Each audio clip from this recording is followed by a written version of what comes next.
Et donc maintenant nous sommes sur Saint-Benoît et donc 5 candidats pour la réunion pour le Front National, donc 5 questions.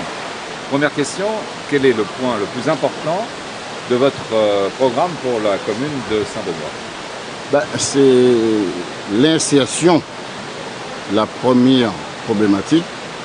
Après, c'est la circulation, le problème de circulation sur la commune de Saint-Benoît et redynamiser cette commune qui est en ruine actuellement. Alors en ruine, pourquoi? Quels sont les grands points pour lesquels vous considérez qu'elle est en ruine? Au niveau culturel, au niveau touristique, au niveau aménagement?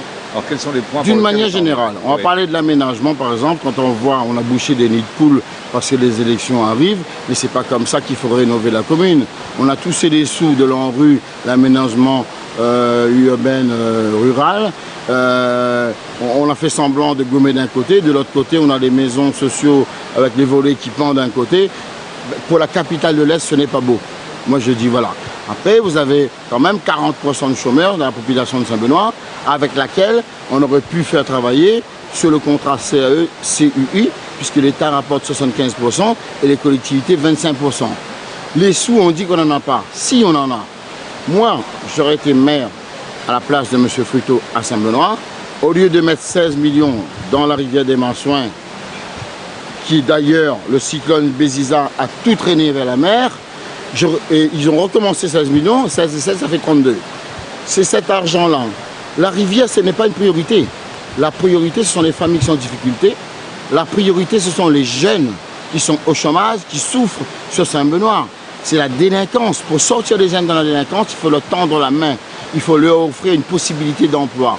Et à travers le contrat CAE-CUI, il y avait possibilité. Tout l'argent, les 32 millions, les 16 millions qu'on a mis dans la rivière de Mansouin, c'était là l'argent qu'il fallait apporter, la part des collectivités pour faire travailler les jeunes, M. Fruteau. Vous avez choisi le mauvais, vous avez fait le mauvais choix. Voilà. Donc c'est à M. Fruteau que vous vous adressez? Ah, tout à fait, bien sûr. Alors, en ce qui concerne la jeunesse, vous venez d'en parler, mais plus précisément de l'enfance, c'est-à-dire l'aménagement, les écoles, les cantines, est-ce que vous avez des idées bien particulières? Ah oui, monsieur, bien sûr. Toutes les écoles de Saint-Benoît, c'est vieillotte, c'est délabré. C'est exactement comme la commune, ça part en déclin. Et ce n'est pas moi qui dis en déclin, je ne fais que répéter ce que son adjoint, M. Julie, le dit. Et M. Julie est très bien placé pour le savoir, puisque lui-même, il a fait 3-4 mandats auprès de M. Fruteau. Donc, il sait ce qu'il dit. Voilà. Alors pour les cantines, pour les enfants, qu'est-ce que vous prévoyez? Parce que c'est un petit peu la guerre du prix des cantines, la gratuité des cantines. Alors est-ce que vous avez une idée? Moi je vais vous dire, honnêtement, je suis chômeur.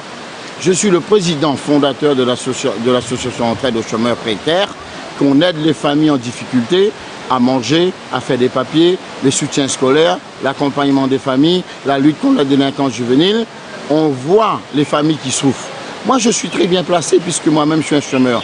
À Saint-Benoît, vous avez beaucoup de familles qui souffrent. La cantine, pour les gens qui ne travaillent pas, il doit être gratuit. C'est ce que je le ferai, moi, si je viens à la commune de Saint-Benoît. Voilà. Alors, une dernière question. Quels sont vos pronostics pour votre liste sur Saint-Benoît, les 23 et peut-être les 30 mars? Ah ben écoutez, on n'est pas venu à Saint-Benoît pour rigoler ni pour essayer. Hein. Non, non, non, non, non.